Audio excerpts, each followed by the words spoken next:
만드느냐의 싸움입니다. 그래서 우리가 이와 같은 이제 상황에 이제 돌입해 있기 때문에, 그런데 지금 우리는 일반 국민들이 뭘 생각하냐면, 이 전쟁이 뭐 쉽사리 조금만 우리가 잘하면 이길 거로 생각하는데, 정말 그런 착각은 빨리 가방 안에 넣어 놓는 게 좋습니다. 이 전쟁은 100년 됐습니다. 1918년도 이동희가 하바롭스크에서 레닌의 공작에 의해 가지고 포섭당한 후 신한 공산당. 아니. 그 한인사회당을 만든 후에 이 사람들이 또 1919년도 3.1운동 이후에 임시정부로 해가지고 국무총리까지 또 공작에 의해 가지고 차지를 했잖아요. 하면서부터 시작된 이 전쟁은 해방 직후에는 어떤 나라를 만드느냐를 둘러싸고 치열한 전쟁이 있었습니다. 그래서 이제 우리는 어쩌면은 공산주의, 사회주의로 갈 수밖에 없었던 상황이었어요. 46년도 7월 달에 미군정이 국민들 여론조사 했어요. 어떤 나라를 만들면 좋겠냐 했더니 공산주의는 7%인데 사회주의가 좋다는 사람이 70%였어요. 자본주의가 좋다는 사람은 14%에 불과했습니다. 그리고 이미 남노당이라든가 이런 세력들이 워낙 세력이 컸고, 또 북한이라는 또 소련군이 또 이렇게 장악하고 김일성 체제가 이미 강력하게 구축되어 가고 있는 북한이 있었기 때문에 이미 뭐 우리로 봐서는 사실은 메가더 장군이 말했던 것처럼 이거는 희망 없다고. 그러니까 이제 했었는데, 그러다가 얼마 전에 6.25 전쟁이 터지고 또 체제 전쟁이 벌어졌죠. 수많은 피를 흘렸고요. 그 다음에 이제 그랬는데 6.25 전쟁 이후 이제는 공산주의는 위험해 라는 것을 국민들이 알고 각성이 돼 가지고 그런 어떤 사상적 통일에 의해서 이제 이승만 대통령을 거쳐 박정희 대통령의 산업화에 성공을 했고 이렇게 됐습니다만은, 그 사상 문제를 또 방심하는 사이에 전두환 정부 때 이제 80년대 대학가에서 우후죽순처럼 자유주의 확산이 됐죠. 근데 가장 전두환 정부가 실수했던 것은 이념서적 해고만. 그와 같은 무지한 사상에 대한 무지가 그거를 어떻게 이렇게 필사해가지고 돌려보고 복사해가 돌려보고 하던 거를 출판해가지고 마음대로 읽을 수 있도록 하는 그런 또라이 같은 짓을 왜 하냐고요. 그래가지고 결국은 엄청난 좌익들이 대학가에서 폭발적으로 일어나게 되고 있어. 오늘날 대한민국을 이토록 위험에 빠뜨린 게 바로 이념서적 해급 조치입니다. 그거는 전두환 정부의 가장 치명적인 실수죠. 왜? 사상에 대한 이해가 있는 사람이 너무나 없었으니까. 오늘도 우리가 이와 같은 실수들이 반복되고 있습니다. 그래서 그와 같은 것들이 있었고요. 지금 대한민국 국민들은 이제 기울어진 운동장 정도로 생각하고, 특히 윤석열 정부 등장한 후에 더욱 아니라는 생각을 합니다. 그런데 사실은 대한민국의 모든 진지는 장악당했고 전복됐고 사실상 적화된 상황이고 인민주의 체제로 갔는데, 이미 그냥 단순히 기울어지지 않았다고 하는 것은 뭐냐, 법제화가 됐기 때문입니다.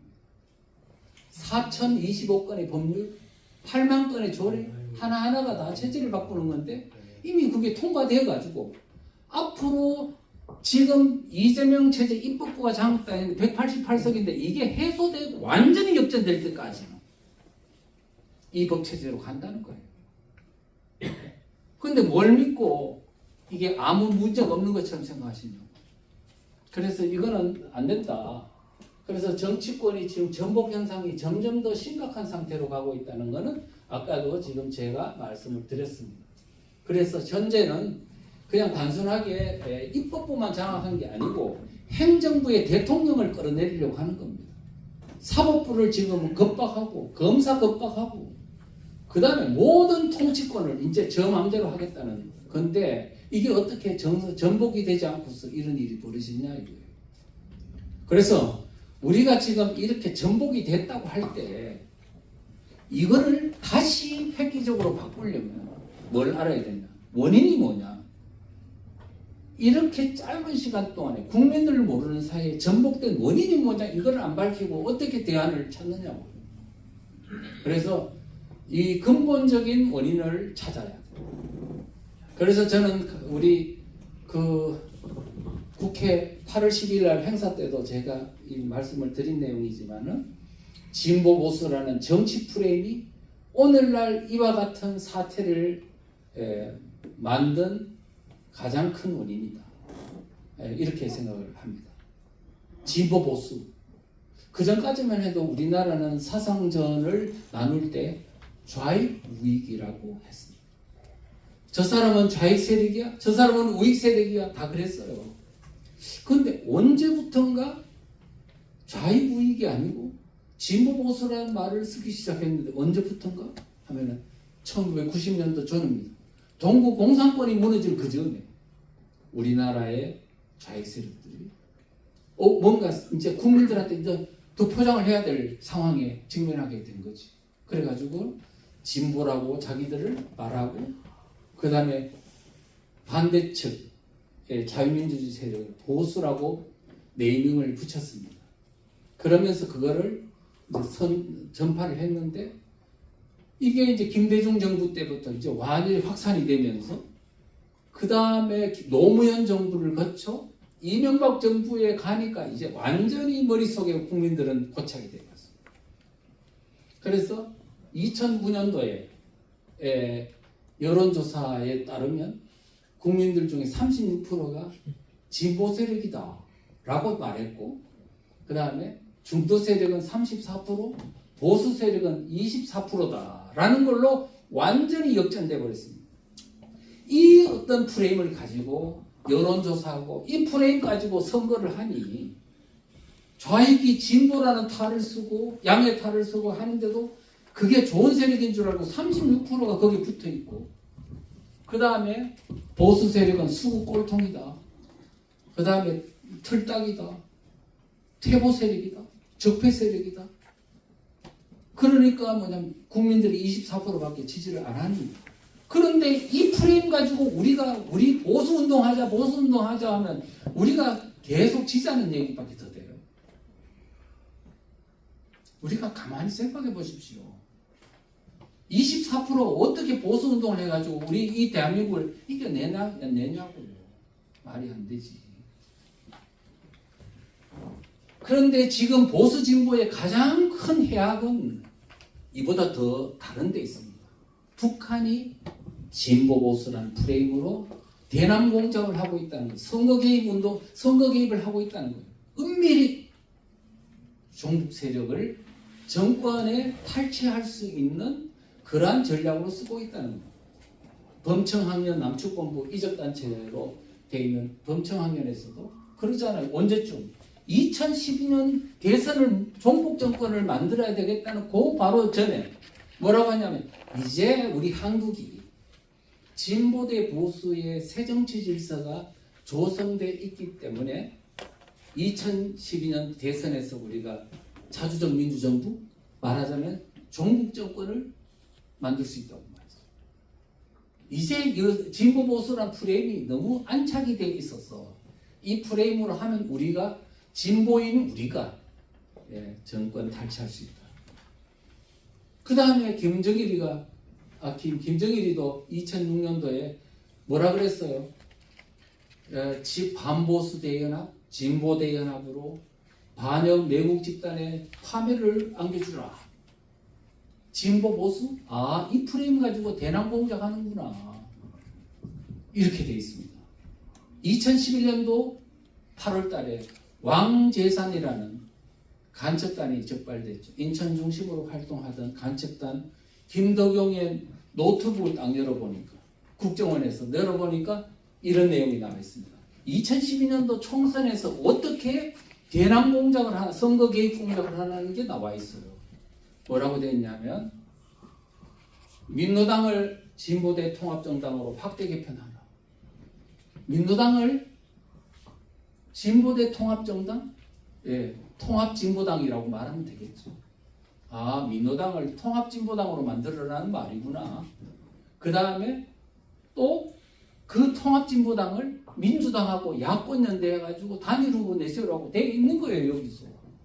그래서 지금 그때 지금 2012년 총선이 통진당한테 정말로 많은 의석을 차지해주고 또 그 연장선상에서 2012년도 12월 달에 대선에서 정말 종북 정권이 이석기 정권이 나타날 뻔했는데 그 전략을 짠 북한의 대남 공작이 진보 보수란 프레임 가지고 선거 공작을 했다는 겁니다.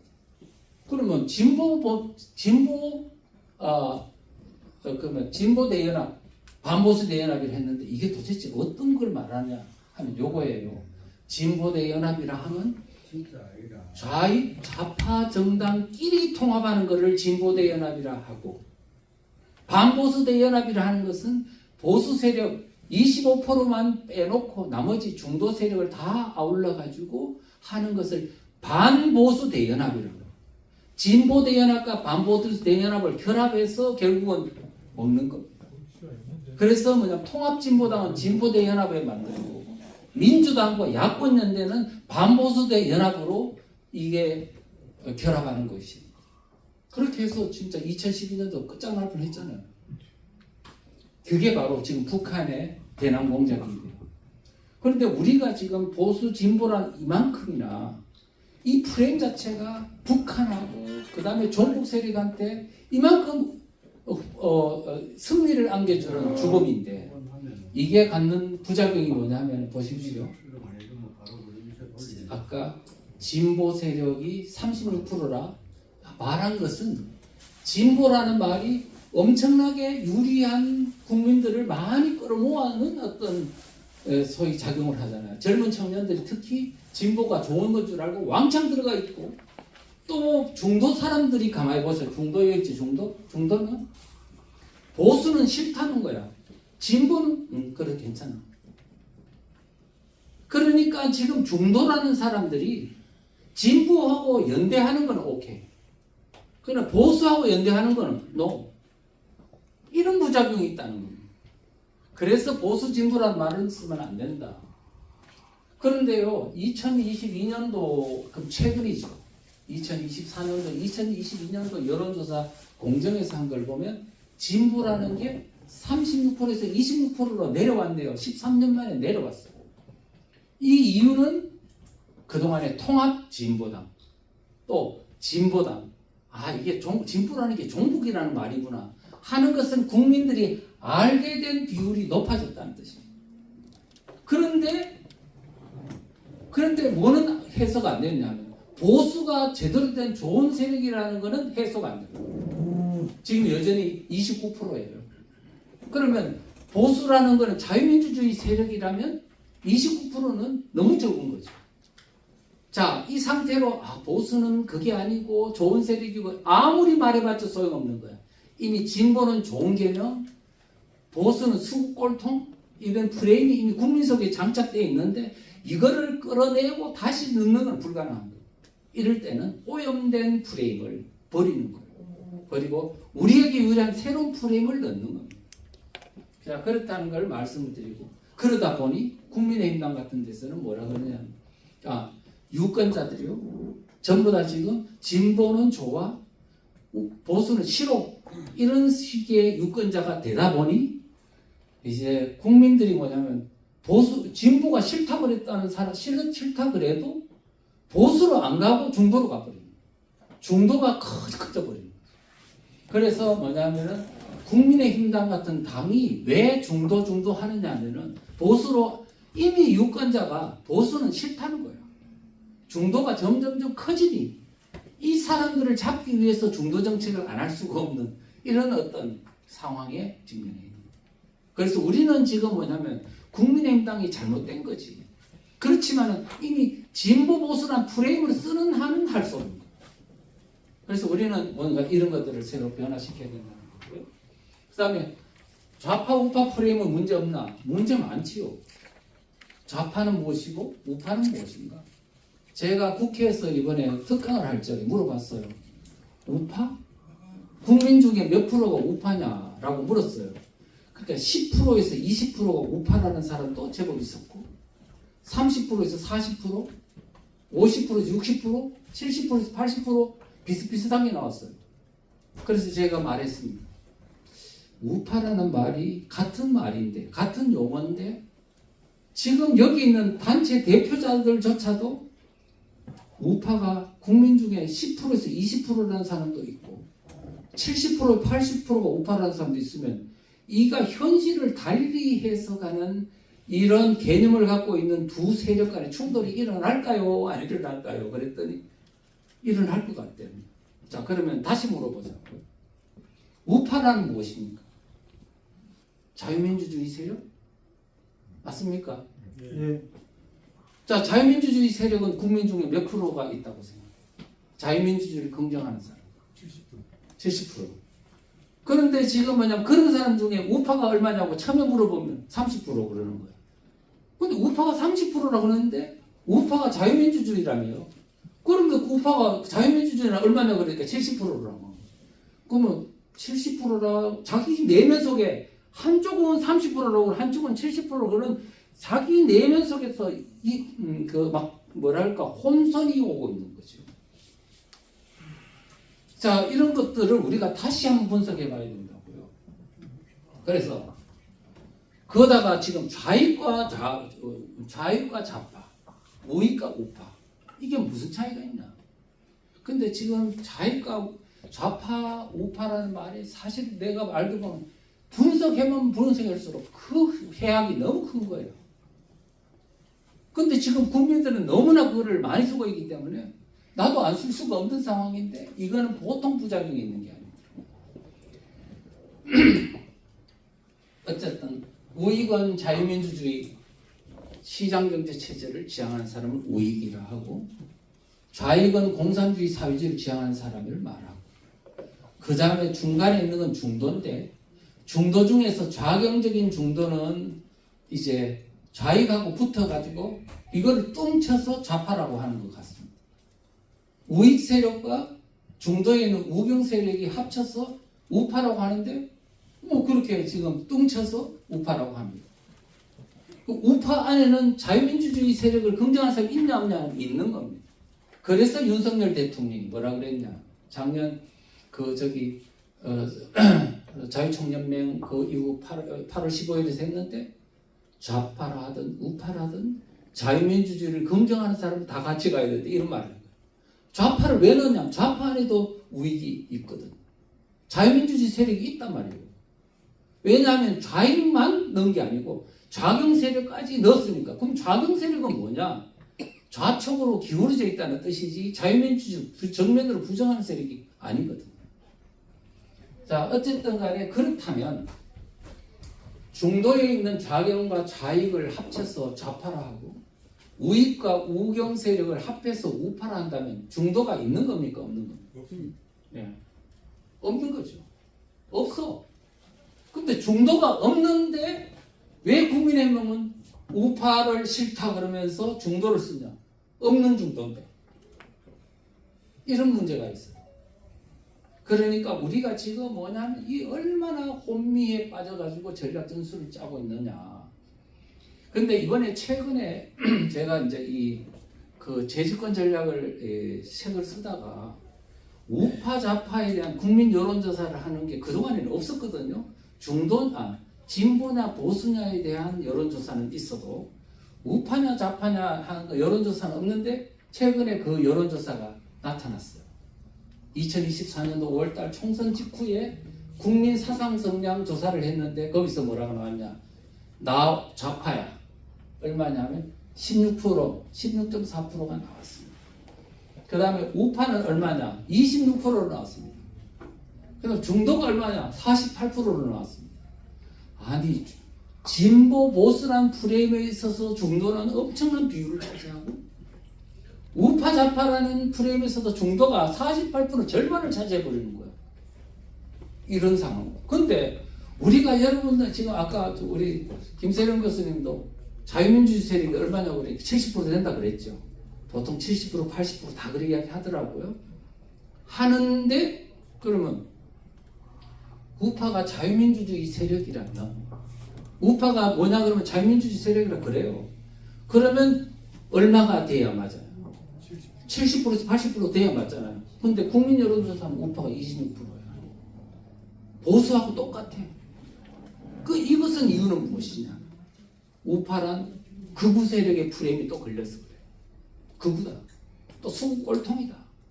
거기다가 우리 지금 애국진영 사람들이 그 광화문 하면서 그 참 문재인 정부가 투쟁한다고 고생을 하셨는데 이제 막 과격한 말하고 그 다음에 막 여러 가지 이제 이런 좀 하다 보니까 젊은 애들 사상에 대해서 모르는 애들 왜 저런 운동을 하는지를 이해 못하는 사람들의 눈에는 저게 수구 꼴통이다.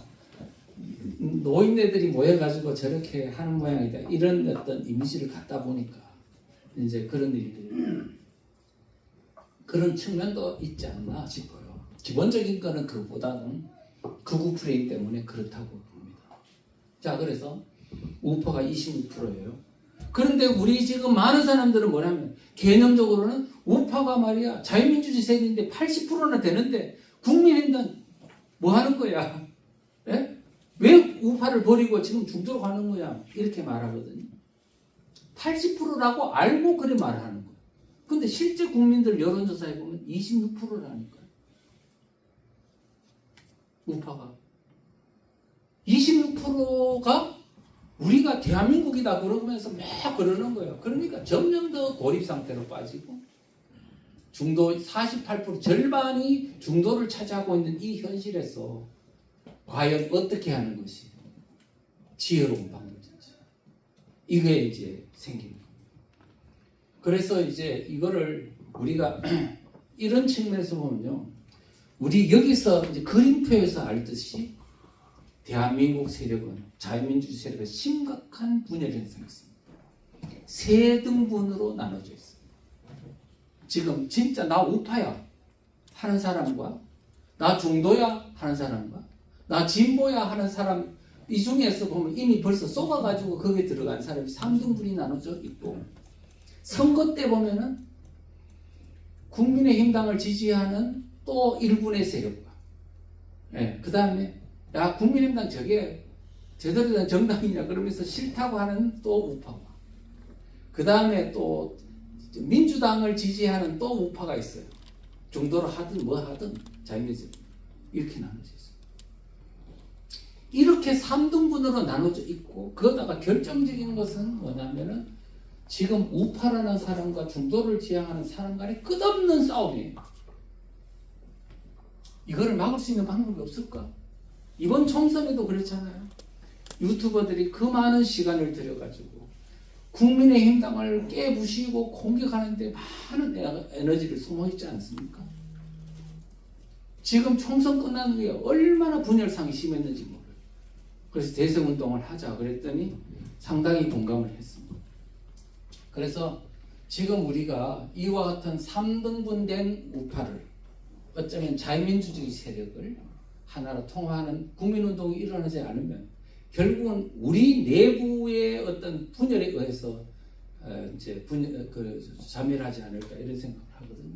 그래서 이제 이거를 완전히 전세를 역전할 수 있는 방법이 없나 하면 있습니다. 그게 바로 진보보수 폐기. 안 돼. 이거를 우파 좌파도 이것도 부작용 많아.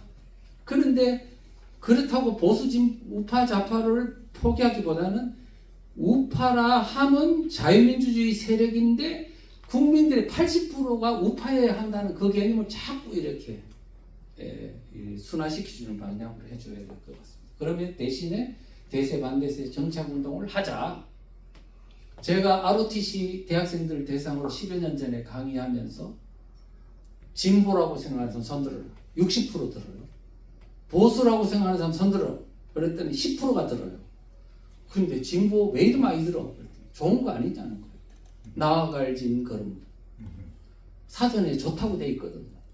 그러니까 진보 세력은 미래를 향해서 나가는 발전적 세력이고 보수 세력은 진보 거부하잖아. 비판하잖아. 그러니까 진보를 거부하는 반대말은 퇴보 세력이네? 수구 꼴통이네? 이렇게 되는 거죠. 그렇게 돼가지고 이제 이렇게 된 거예요. 그래서 내가 뭐라 그랬냐면 여러분들이 사전에 나온 것 때문에 그렇게 생각하냐고. 그렇대요. 그래? 근데 정치학적으로 진보 세력이라 하면 공산주의 사회주의자를 말해. 그 사람들은 항상 자기들을 진보 세력이라고 포장을 해. 그렇게 말하면서 레닌, 스탈린, 김일성, 모 대통령 다 공산주의자들은 자기들을 진보 세력이 했어. 오늘날 우리나라에도 통진당, 통합진보당, 또 진보당 다 종북 세력이 진보란 말을 붙여. 진보는 미래 발전적 세력이 아니고 공산주의 사회와 북한과 같은 세상을 만드는 사람이 진보라고 붙이는 거야. 자, 그 정도로 해놓고. 근데 미국이나 유럽은 다 진보 세력을 하면 저거 사회주의자, 공산주의자 아니야. 알고 있는데 한국에 있는 젊은이들만 잘 몰라. 진보가 나쁜 세력인지 모른다. 자, 그 정도 해놓고 자, 다시 묻겠다. 진보 세력 손들어. 들었을까요? 안 들었을까요? 안 들어. 안 들어. 그걸 왜 안 들었냐고 또 내가 다그쳐 물었지 않겠습니까? 그랬더니 몰랐죠. 그러는 거예요. 아, 모르고 진보에 들어가 있거든. 나와. 그랬더니 바로 나오더라고. 이렇게 나오더라고요. 그리고 나오면 어떻게 되냐? 진보에서 쏘가서 들어갔던 수많은 젊은이들과 몰라서 들어갔던 국민들이 탈출하면 남는 거는 진보는 공산주의 세력이네? 이렇게 알게 되는 거죠. 5분 안에 일어난 변화예요. 왜 이거를 어렵게 생각하냐고. 그 다음에 그래서 제가 물어봤어요. 사상 실명제를 묻겠다. 공산주의 좋은 사람 손들어. 안 들어요? 그럼 자유민주주의 좋은 사람 손들어. 다 들어요. 이거 오염이 없네? 좋아. 다음. 대한민국의 자유민주주의 체제가 긍정하는 사람은 대한민국 세력이다. 대한민국 자유민주주의 싫어. 공산주의, 사회주의 주체 사상이 좋아. 그런 나라로 가고 싶어. 그런 사람은 반대한민국 세력이야. 자, 대한민국 세력 손들어. 다 들어버려. 반대한민국 세력 손들어. 안 들어요. 이것도 또 오염이 없네. 대한민국을 긍정하냐 부정하냐로 나누면 쉽게 되는구나 하는 걸 알았습니다. 왜냐하면 대한민국 세력이 하니까 학생들이 뭐라 하면 우리가 그런 거 몰랐죠. 진보를 지지 안 하면은 이게 지식인도 아닌 것 같고 하는 생각이 막 눌렸는데 대한민국 세력이라 그랬보니까 대한민국 공정하고 자랑스럽게 생각하는 사람이 난데 그래서 모든 족쇄에서 다 풀리더라고요. 그러는 거예요. 자, 대세와 반대세의 사상 프레임은 어떤 장점이 있나 하니까 첫째는 이해가 너무 쉽다는 거예요. 초등학생들도 이해해. 너 대한민국 좋아 안 좋아? 좋아요. 어디 바로 나와. 근데 내 물어보자. 보수야 진보야? 그건 뭔데요? 우파야 좌파야? 몰라요. 그런데 대한민국 긍정해 부정해? 아니. 쉬워. 그 다음에 우파 좌파 아까 그랬죠. 이렇게 애국운동을 열심히 했던 분들도 우파가 몇 명이나 하니까 서로 혼선이 있는데 우파 좌파 진보 보수 어려워. 그런데 대한민국 대세 반대세는 쉬워요. 그 다음에 사상보다 우리가 더 뭐냐면 대한민국이라는 국가 개념으로 하면 대한민국의 건국과 발전과 이런 역사관까지 다 설명하니까 좋다. 그 다음에 반대세는 이제는 우리를 공격할 수 없어요. 우파는 극우라고 진보는 수국골통이라고 프레임을 걸지만 대한민국 세력한테 어떻게 이 프레임을 거냐고요. 거는 순간에 자기들이 반역 프레임이 걸려버려요. 그래서 이제 그렇다는 걸 말씀드리고 이제 이런 걸 쓰면 누구냐 하면은 우리 분열된 진보 그룹에 들어갔던 중도에 있던 보수 그룹에 있던 이 3등분된 국민들이 대한민국을 위한 하나의 세력으로 통합될 수 있는 그런 긍정적인 장점이 있고 공무원이나 종교인이나 지식인이 중립적인 입장에서 심판석에서 구경만 하던 사람들이 이제 대한민국이냐 반대한민국이냐의 전쟁이 되니까 대한민국에서 막 당길 수 있는 그런 장점이 있습니다. 그래서 우리가 지금 대세운동 핵심 수단은 연수원이고 마을운동을 통해 가지고 지금 대한민국 세력이 수는 많으나 오합지졸이에요. 이런 어떤 혼란을 이제는 대세냐 반대세냐 체제전쟁으로 단순화해서 어디에 줄 설래 너는 이렇게 하면 일사불란한 전투체제가 가능하다. 왜? 대세연수원에서 논산훈련소처럼 교범에 의한, 교관에 의한 단일한 어떤 프레임을 장착한다면 우리는 지금 숫자가 워낙 많고 우리가 속임수에서 벗어나기만 한다면 대한민국 세력이 반드시 이기고 완전히 제거할 수 있다. 아까 그랬잖아요. 종북 세력이라고 군대에서 강의를 했는데 그 여파가요. 선거에서 있잖아요. 85% 압승을 하게 만들 수도 있잖아요. 저는 가능하다. 대세운동만 제대로 한다면 바로 올해 1년 안에 대한민국을 전체를 다 바꾸고 완전히 혁명적으로 전세를 역전해서 다음 내년에 종북 세력은 발을 못 붙이도록 만들자. 그런 말씀을 드리겠습니다.